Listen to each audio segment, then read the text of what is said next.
Hey friends, welcome back to my house. I've missed you guys since yesterday. I know I've had a busy day. I don't know about you guys. I'm trying to do my recording in a different spot in my house tonight. Since I'm trying the new recording through YouTube now instead of recording through our old spot. Hopefully it'll be better, and we'll keep working on it to make it even better for you so you guys can hear this well. Now, you might notice I have some stuffies around me.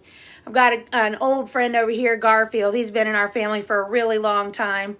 I got a fairly old friend, the White Rabbit, sitting with us. And I have a friend that's only a couple years old. I want to show her to you real quick. This was made for me for Mother's Day a couple years ago from my daughters. You guys have heard me talk about Hannah and Gracie a lot. And they made this special for me, not only for a Mother's Day gift, but also to honor my mother, because they knew how much I was missing her as she had gone to heaven a year before. So they had this specially made for me so I could remember my mom and in honor of her. And they made it in pink because she loved pink, and she always used to like to wear jean jackets. And it says "Best Mom Ever" on the little shirt. And my mom was a teacher like me, if you remember. I've told you guys about her before. And they even put her voice. I'll let you hear it.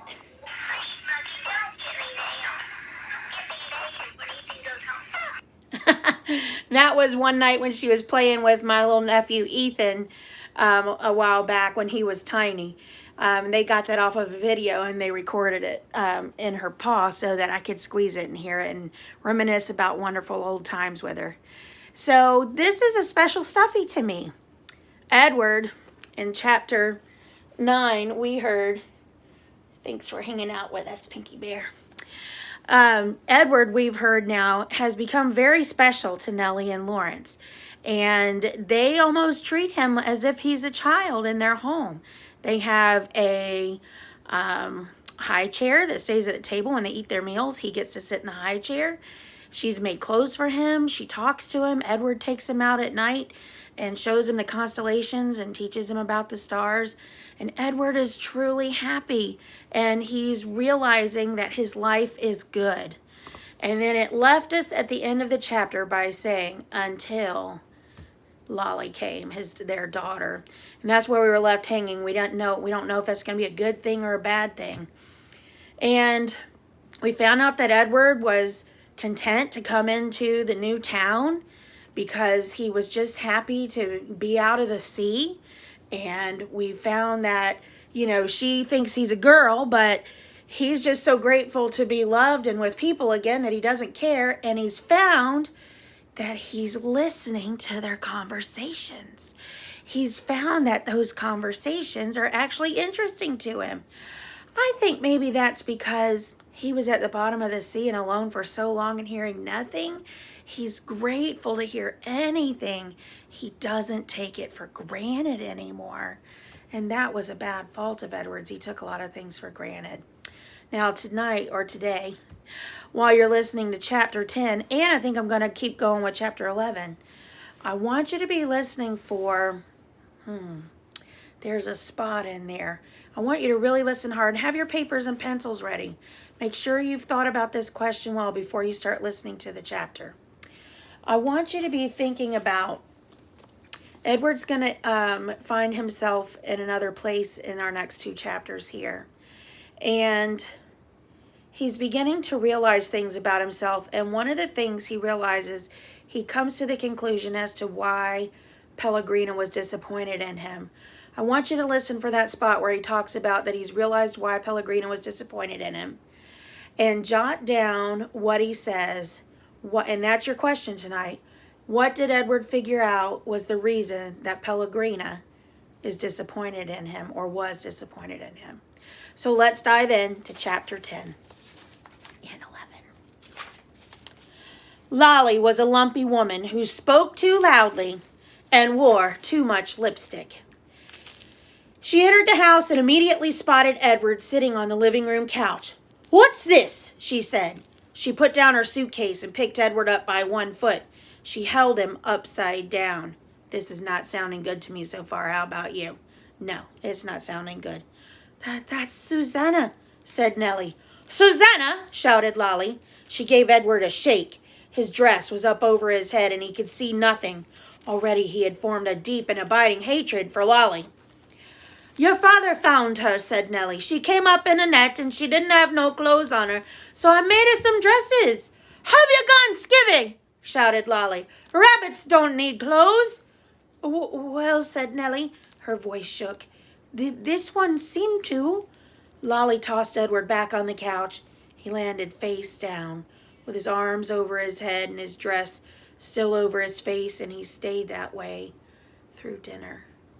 He's not in the high chair getting to listen. "Why have you got that old high chair?" shouted Lally. "Oh, don't pay it no mind," said Nellie. "Your father was just gluing on a missing piece. Wasn't you, Lawrence?" "That's right," said Lawrence, without looking up from his plate. Of course, after dinner, Edward did not go outside and stand beneath the stars to have a smoke with Lawrence. And Nellie, for the first time since Edward had been with her, did not sing him a lullaby. In fact, Edward was ignored and forgotten about until the next morning, when Lally picked him up again and pulled his dress down away from his face and stared him in the eye. "Got the old folks bewitched, don't ya?" said Lally. "I heard the talk in town that they've been treating you like a rabbit child." Edward stared back at Lally. Her lipstick was a bright and bloody red. He felt a cold breeze blow through the room. Was a door open somewhere? "Well, you don't fool me," she said. She gave him a shake. "We'll be taking a trip together, you and me."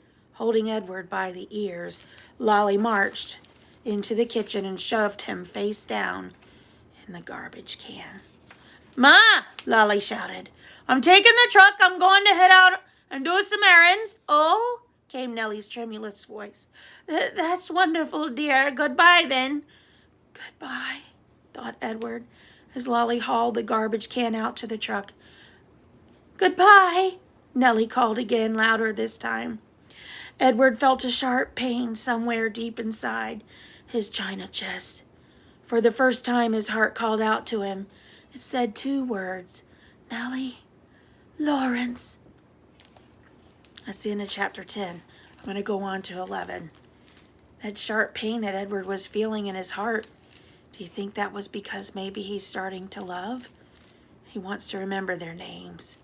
Kind of reminds me of some of the pain that in Winn-Dixie that we heard about with Opal, and she wanted to remember things about her mother and about Winn-Dixie, and she would say the 10 things.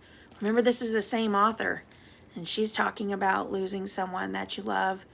And Edward took it for granted before, but he's not so much anymore, and he's realized a lot of stuff. So let's keep listening now, and let's hear, what did he figure out Pellegrina was disappointed in him for? Let's continue. Edward ended up at the dump. He lay on top of orange peels, coffee grounds, rancid bacon, and rubber tires. The first night he was at the top of the garbage heap, so he was able to look up at the stars and find comfort in their light. In the morning, a short man came climbing through the trash and rubble. He stopped when he was standing on top of the highest pile. He put his hands under his armpits and flapped his elbows. The man crowed loudly, "Arr, arr, arr," and he would shout, "Who am I? I'm Ernest, who is king of the world. How can I be king of the world? Because I am king of garbages. And garbages is what the world is made of. Ha ha ha! Therefore I am Ernest, who is king of the world." He crowed again. Edward was inclined to agree with Ernest's assessment of the world being made of garbage, especially after his second day at the dump when a load of trash was deposited directly on top of him. He lay there buried alive. That's almost worse than being at the bottom of the sea. He could not see the sky. He could not see the stars. He could see nothing. What kept Edward going, what gave him hope, was thinking of how he would find Lally and exact his revenge. He would pick her up by the ears. He would bury her under a mountain of trash. But after almost 40 days and nights had passed, The weight and the smell of the garbage above and below him clouded Edward's thoughts, and soon he gave up thinking about revenge and gave in to despair. It was worse, much worse than being buried at sea. It was worse because Edward was a different rabbit now. He couldn't say how he was different. He just knew that he was. He remembered again Pellegrina's story about the princess who had loved nobody. The witch turned her into a warthog because she loved nobody. He understood that now. We heard Pellegrina say, or he did, "You disappoint me."